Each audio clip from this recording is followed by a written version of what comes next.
meninggalkan mereka di Athena. Sangat sedih hatinya karena ia melihat bahwa kota itu penuh dengan patung-patung berhala. Karena itu di rumah ibadat ia bertukar pikiran dengan orang-orang Yahudi dan orang-orang yang takut akan Allah, dan di pasar setiap hari dengan orang-orang yang dijumpainya di situ. Dan juga beberapa ahli pikir dari golongan Epikuros dan Stoa bersoal jawab dengan dia, dan ada yang berkata, apakah yang hendak dikatakan si Plater ini? Tetapi yang lain berkata, rupa-rupanya ia adalah pemberita ajaran dewa-dewa asing. Sebab ia memberitakan Injil tentang Yesus dan tentang kebangkitannya.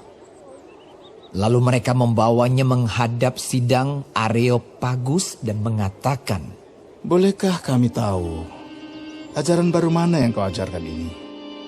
Sebab engkau memperdengarkan kepada kami perkara-perkara yang aneh. Karena itu kami ingin tahu, apakah artinya semua itu? Adapun orang-orang Athena dan orang-orang asing yang tinggal di situ tidak mempunyai waktu untuk sesuatu selain untuk mengatakan atau mendengar segala sesuatu yang baru. Paulus pergi berdiri di atas Areopagus dan berkata, hai orang-orang Athena, aku lihat bahwa dalam segala hal kamu sangat beribadah kepada dewa-dewa. Sebab ketika aku berjalan-jalan di kotamu dan melihat barang-barang pujaanmu, aku menjumpai juga sebuah mezbah dengan tulisan, kepada Allah yang tidak dikenal. Apa yang kamu sembah tanpa mengenalnya? Itulah yang kuberitakan kepada kamu. Allah yang telah menjadikan bumi dan segala isinya. Ia yang adalah Tuhan atas langit dan bumi. Tidak diam dalam kuil-kuil buatan tangan manusia. Dan juga dia tidak dilayani oleh tangan manusia. Seolah-olah ia kekurangan apa-apa. Karena dialah yang memberikan hidup dan nafas dan segala sesuatu kepada semua orang. Dari satu orang saja, ia telah menjadikan semua bangsa dan umat manusia untuk mendiami seluruh muka bumi. Dan ia telah menentukan musim-musim bagi mereka dan batas-batas kediaman mereka, supaya mereka mencari dia dan mudah-mudahan menjamah dan menemukan dia, walaupun ia tidak jauh dari kita masing-masing. Sebab di dalam dia kita hidup, kita bergerak, kita ada, seperti yang telah juga dikatakan oleh pujangga-pujanggamu.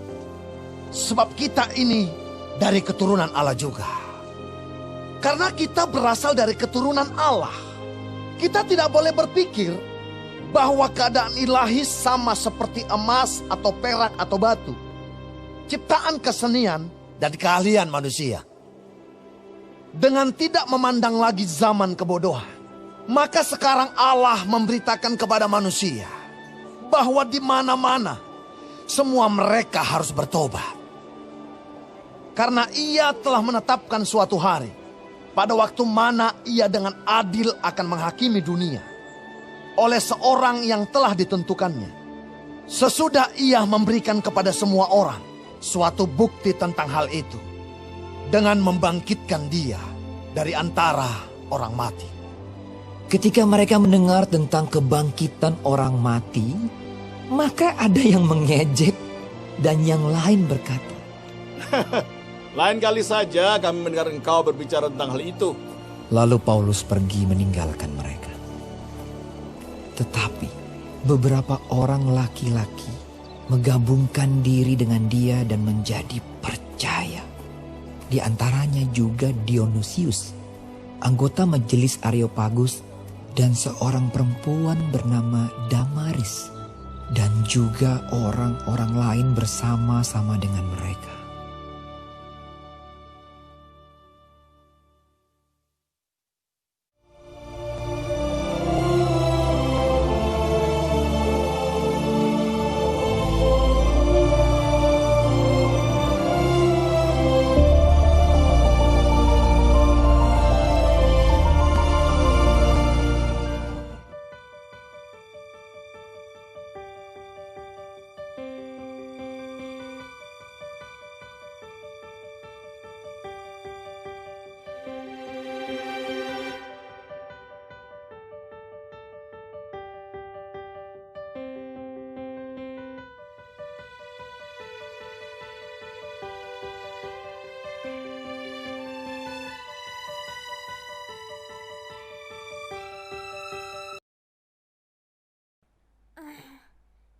siang gini orang-orang pada kemana ya?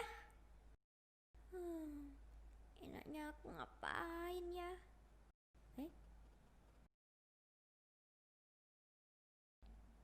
Hei Jimmy, tadi kamu ngapain? Nyembah patung ya? Enak aja, tadi aku berdoa tahu. Iya, kamu berdoa di patung itu.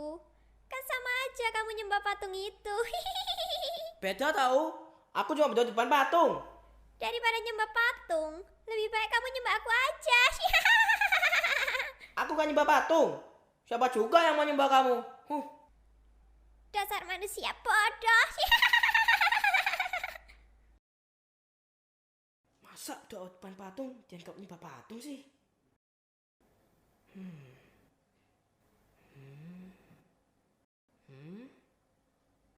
Angel! Hai Jimmy. Angel, apakah orang Katolik itu nyembah patung? Menurutmu? Kok ditanya balik sih? Kalau menurutku ya enggak lah. Tapi gimana ya? Jimmy, kamu punya foto nenekmu? Punya dong. Di dalam tempatku juga ada. Kenapa kamu simpan di situ? Supaya kalau kemana-mana aku ingat nenekku. Hehehe. Ya, foto itu bukanlah nenekmu yang sesungguhnya. Itu cuma gambaran yang fungsinya mengingatkan kamu pada nenekmu. Begitu juga dengan patung. Patung dibuat supaya kita mudah ingat pribadi-pribadi seperti Tuhan Yesus dan Bunda Maria yang tidak bisa kita lihat. Jadi kita diarahkan untuk menghormati pribadi yang digambarkan patung tersebut. Dengan adanya patung-patung itu, kita jadi lebih mudah mengarahkan budi dan hati kita saat kita berdoa. Jadi kita tidak mudah melamun. Penyembahan patung atau berhala terjadi apabila kita mentuhankan patung tersebut. Jika patung itu hilang, kita juga merasa Tuhan kita hilang. Sama seperti Laban yang mengejar Yakub pada kitab Kejadian, karena dewa-dewanya dicuri oleh Rahel putrinya sendiri. Jadi sebenarnya, Jimmy? Hei Balo, orang Katolik itu nggak nyembah patung. Patung itu sebenarnya cuma gambaran dari pribadi-pribadi. Itu kan Seperti cuma Tuhan pembelaan Yesus. yang dibuat-buat. Mana ada yang kayak Enak gitu? aja, patung itu dibuat sebagai gambaran aja. Kita tetap berdoa pada Tuhan Yesus, bukan pada patungnya. Jadi tidak masalah berdoa di depan patung, selama kita tidak menganggap patung tersebut adalah Tuhan kita. Oke?